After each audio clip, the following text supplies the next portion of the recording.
नाइंसाफी के खिलाफ आवाज उठेगी, संविधान को बचाया जाएगा। नरेंद्र मोदी भारत के वजीर आजम हैं, दिल्ली सल्तनत के बादशाह या जहांपना नहीं है। जिल्ले-लाही का दौर खत्म हो चुका है, जहांपना का दौर खत्म हो चुका है। मोदी की आंखों में आंखें डालकर उनकी गलतियों को बोला जाएगा। इसलिए शायर ने कहा था कि जो चुप रहेगी ज़बान खंजर, लहू पुकारेगा अस्सी का। सबका साथ, सबका विकास, सबका विश्वास, ये भी झूठ है। क्यों झूठ है? बाबरी मस्जिद के डेमोलिशन का केस आता है, जजमेंट आता है और केस में कहा जाता है कि किसी ने नहीं तोड़ा। अगर सरकार उस जजमेंट के खिलाफ अपील क्यों नहीं करती? फॉरेन पॉलिसी पे आ जाइए। किसी ईना मीना डीका ने ट्वीट किया, आपने परेशान हो गए। ईना मीना डीका ने ट्वीट किया, आप खड़े हो गए। अरे कौन सी फॉरेन पॉलिसी है आपकी? भारत के अतराफ में जितने पड़ोसी हैं, चीन हमला किया, कौन सा एक पड़ोसी है जो चीन के खिलाफ बोलता है? बताइए। कोई नहीं बोलता, मुंह नहीं खोलता।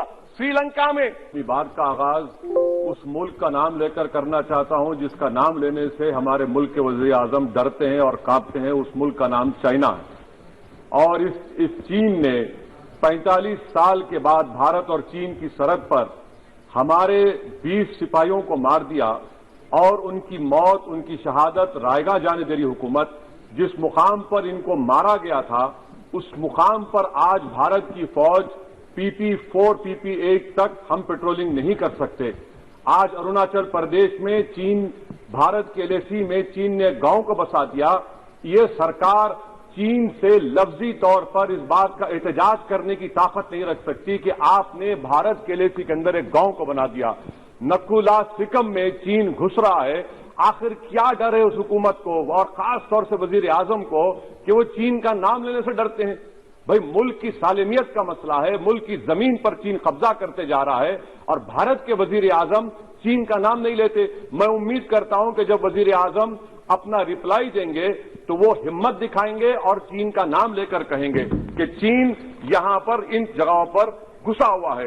सर, चीन आज भी अपना इंफ्रास्ट्रक्चर बढ़ा रहा है, वहां पर फौज को बढ़ा रहा है। मैं सरकार से जानना चाहता हूं कि जब बर्फ पिघल जाएगी, दोबारा चीन हमला करेगा भारत की फौज पर, तो आप इसके लिए क्या तैयारी कर रहे हैं? और सर, मैं ये तकरीर इसलिए भी कर रहा हूं क्योंकि मैं एक आंदोलन जीवी हूं। मैं एक आंदोलन जीवी हूं, मुझे इसका फख्र है। इसलिए मैं खुल के बोल रहा हूं, अल्फाज छाप कर, किसी से डर कर बोलना मेरी फितरत में नहीं है। अफसोस तो इस बात का होता है सर कि जिस जगह पर हमको इंफ्रास्ट्रक्चर बनाना था, हमने टिकरी पर बना दिया। जिस जगह पर हमको वो इंफ्रास्ट्रक्चर बनाना था, हमने सिंगूर में बना दिया। जो इंफ्रास्ट्रक्चर की जरूरत थी, हमने गाजीपुर पर बना दिया, अरुणाचल प्रदेश में नहीं बनाया। आखिर हो क्या रहा है? क्या किसान से जो बर्ताव किया जा रहा है वो ऐसा लग रहा है कि वो चीन की फौज बनी हुई है, और जो चीन की फौज से बर्ताव किया जाना था आप किसानों से कर रहे हैं। तो मैं इस हुकूमत से जानना चाहता हूं कि इंफ्रास्ट्रक्चर और ये किसानों से क्यों जुल्म किया जा रहा है? सर, यहां पर ये तीनों कानून को लेना पड़ेगा वापिस आपको, आपकी अना को थोड़ा मिटाना पड़ेगा और तीनों कानून को वापस लेना पड़ेगा। सर, यहां पर मेरे को साहिर लुधियानवी का शेर याद आ रहा है। मैं साहिर लुधियानवी के साथ माजरत के साथ उस शेर में तरमीम करके कहना चाहूंगा कि जो मौजूदा हालात पर के साहिर लुधियानवी का शेर को थोड़ा तब्दील करके कि चीन पर करम, किसानों पर सितम, रहने दे थोड़ा सा भरम, ऐ जाने वफा ये जुल्म ना कर। ये साहिर लुधियानवी ने कहा था। हाँ, आपसे पूछ के करेंगे क्या? आप तो टुट्टे शायर हैं, ना शायरी आती है आपको, ना ज़ौक़ है, ना कुछ है, बोले जाते हैं, क्या क्या बोलते हैं आपको ही मालूम। बहरहाल सर, ये जो किसानों का कानून है, इसमें क्या काला है? काला इसमें यह है कि इस हाउस को एग्रीकल्चर स्टेट सब्जेक्ट है। और कहां लिखा है संविधान में? एंट्री 14, एंट्री 28, शेड्यूल 7 में। और ये फेडरलिज्म के खिलाफ है। केशवानंदा भारती खास तौर पर कहता है कि फेडरलिज्म बेसिक स्ट्रक्चर है। तो ये सबसे बड़ा काला है।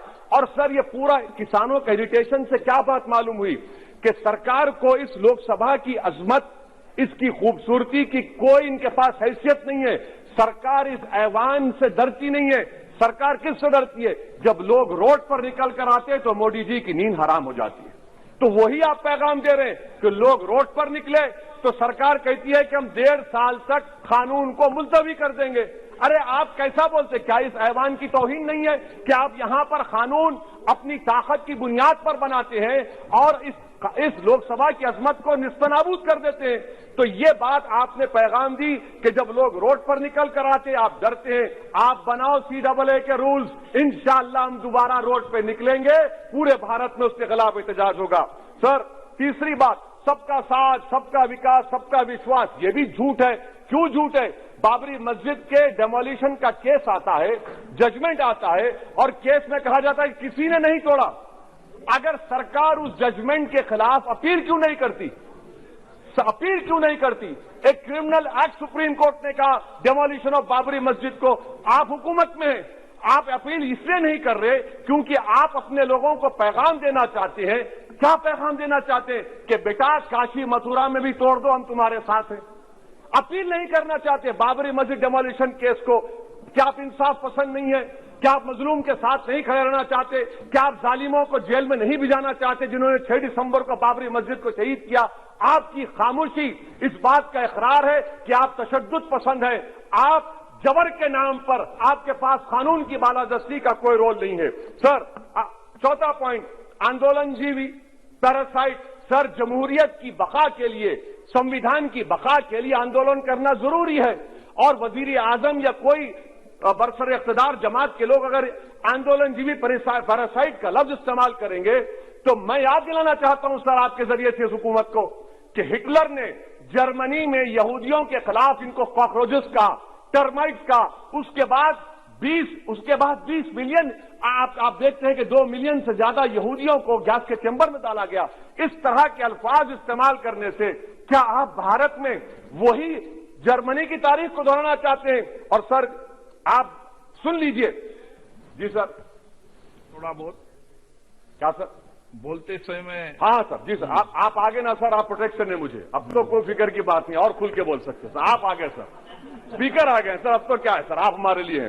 سر, یہاں پر آندولن جیوی, آندولن نہیں کرنا. ارے کسی شاعر نے اچھا کہا تھا کہ جس میں نہ ہو انقلاب, موت ہے وہ زندگی, روح ہے وم کی حیات, کشمکش ہے انقلاب. سر, اب فارن پالیسی پہ آ جائیے. کسی اینا مینا ڈیکا نے ٹویٹ کیا, آپ نے پریشان ہو گئے. اینا مینا ڈیکا نے ٹویٹ کیا, آپ کھڑے ہو گئے. ارے کون سی فارن پالیسی ہے آپ کی؟ بھارت کے اطراف میں جتنے پڑوسی ہیں, چین حملہ کیا, کون سا ایک پڑوسی ہے جو چین کے خلاف بولتا ہے؟ بتائیے. کوئی نہیں بولتا, منہ نہیں کھولتا. سری لنکا میں آپ پورٹ بنا رہے ہیں, کس کے ساتھ؟ جاپان کے ساتھ. کس کو کام مل رہا تھا؟ آپ کے نور نظر کو, آپ کے نور نظر کو, آپ کے چہیتے نور نظر کو. سری لنکا نے کہا ہم بھارت کو نہیں بنانے دیں گے ٹرمینل پورٹ یہاں پر. آپ بتائیے فارن پالیسی. سر, نیپال کا وزیر اعظم کہتا ہے کہ بھارت سے تعلقات اس وقت تک بحال نہیں ہوں گے جب تک کہ بھارت نیپال کی زمین واپس نہیں کرتا. کہاں سو رہے ہیں سر آپ؟ پڑوس میں کوئی ہمارا دوست نہیں ہے. چین بنگلہ دیش سے کووڈ کی بات کرتا ہے, افغانستان سے امریکہ چھوڑ کر جا رہا ہے. کیا آپ کے پاس کوئی پالیسی ہے غنی حکومت کو سپورٹ کرنے کی؟ آپ کے پاس کوئی پالیسی نہیں ہے. اچھا سر, FDI کا مطلب اب سمجھاتا ہوں میں. FDI کا مطلب یہ ہے کہ 5 فروری کو بریڈ شرمن جو امریکہ کے ریپرزینٹیٹو, ان کے پاس بھارت کے امریکہ کے سفیر گئے, تو بریڈ شرمن نے ٹویٹ کر کہا کہ بھارت سرکار کو انٹرنیٹ کھولنا چاہیے, بھارت سرکار کو پیسفل پروٹیسٹ کرنا چاہیے. کون ہوتا ہے بریڈ شرمن جو بھارت کو سکھائے؟ یہ FDI ہے. اور بھارت سرکار کا ڈپلومیٹ, ایمبیسیڈر بیٹھ کر ان کا لیکچر سنتا ہے, اور اس کے بعد کیا ہوتا ہے؟ 3 دن کے بعد آپ کشمیر میں انٹرنیٹ کھول دیتے ہیں. یہ آپ FDI کر رہے ہیں, ہم نہیں کر رہے ہیں. اچھا, بات کشمیر کی آئی, کون ہے امتیاز, کون ہے ابرار, کون ہے ابرار؟ ان کو شوپیان میں انکاؤنٹر پر مار دیا گیا, پروف ہو گیا. اور بریگیڈیئر آرا سیکٹر کا جس نے ان کو ٹیررسٹ کہہ کر مارا, اس کو اوارڈ دیتے ہیں آپ. سر, ان مرنے والے کشمیریوں کے لیے کون روئے گا؟ کیا وزیر اعظم روئیں گے؟ کیا وزیر اعظم روئیں گے؟ کیا کوئی روئے گا؟ اچھا سر, ایک اور بات سر, ایک اور بات. ہاں ایک اور بات آئی کہ شادی کے گھر میں غصہ ہوتا ہے. ارے کون سی شادی کی بارات ہے کہ 18 لاکھ کروڑ ٹیکس ملتا ہے اور 36 لاکھ کروڑ یہ سرکار خرچتی ہے؟ کیا شادی کر رہے ہیں آپ؟ واہ واہ, مانے واقعی میں آپ کی اکنامک پالیسی کو سلام کہ 18 لاکھ کروڑ ٹیکس میں ملتے ہیں, 36 لاکھ آپ لوگ شادی میں خرچتے ہیں. مبارک ہو آپ کو, بڑی شاندار گھر ہے یہ شادی کا. اچھا سر, دلی کا لا اینڈ آرڈر, एक साल में 3 बड़े दंगे हो गए, एडवोकेट्स पुलिस, उसके बाद CAA का राइट हुए 50 से ज्यादा, उसमें लोग मारे गए, 20 से ज्यादा मसाजिद को नुकसान जला दिया गया। 26 जनवरी, सर क्या ये सरकार जिम्मेदार नहीं है? 2 मिनट सर, क्या ये सरकार जिम्मेदार नहीं है? आपकी सरकार है, आप तो होम मिनिस्टर, आप रोक नहीं पा रहे। आपकी कमजोरी और आपकी नादानी की वजह से, आप में दूर अंदेशी नहीं है, आप उसको अलाउ कर रहे हैं। और फैजान के कातिल कौन है? क्यों नहीं पकड़ा फैजान के कातिल को आपने अब तक? जिन बच्चों को रोड पर मारा जा रहा था, जनगण मन बोला जा रहा था, एक तो अब तक नहीं पकड़े आप। अच्छा सर, आखिर में मैं आपको बात याद दिलाना चाहता हूं कि इसमें एस्पिरेशनल डिस्ट्रिक्ट 11 में से 20 बैकवर्ड डिस्ट्रिक्ट नीति आयोग के सीमांचल मुस्लिम डोमिनेटेड है सर। सीमांचल में कटिहार, पूर्णिया, अररिया है सर। पूर्णिया का एयरपोर्ट, सिविल टर्मिनल का काम क्यों नहीं होता सर? अब आ जाइए सर माइनॉरिटीज पर। 3 स्कॉलरशिप स्कीम है, मैं पुकार रहा हूं, मुतालबा कर रहा हूं कि डिमांड करो।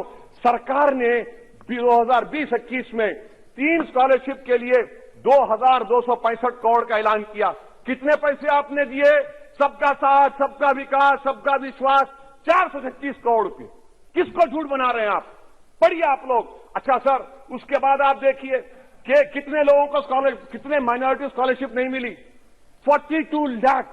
36,000 माइनॉरिटी स्कॉलरशिप नहीं मिली। और सबसे ज्यादा इलिटरेसी मुसलमानों की है, लेडीज की है। आप बोलते नहीं है। इसीलिए सर मैं आखिर में आपके जरिए से हुकूमत से अपील कर रहा हूं कि आंदोलन होगा, नाइंसाफी के खिलाफ आवाज उठेगी, संविधान को बचाया जाएगा। नरेंद्र मोदी भारत के वजीर आजम हैं, दिल्ली सल्तनत के बादशाह या जहांपना नहीं है। जिल्ले-लाही का दौर खत्म हो चुका है, जहांपना का दौर खत्म हो चुका है। मोदी की आंखों में आंखें डालकर उनकी गलतियों को बोला जाएगा। इसलिए शायर ने कहा था कि जो चुप रहेगी ज़माने खंजर, लहू पुकारेगा अस्सी का। बहुत बहुत शुक्रिया सर।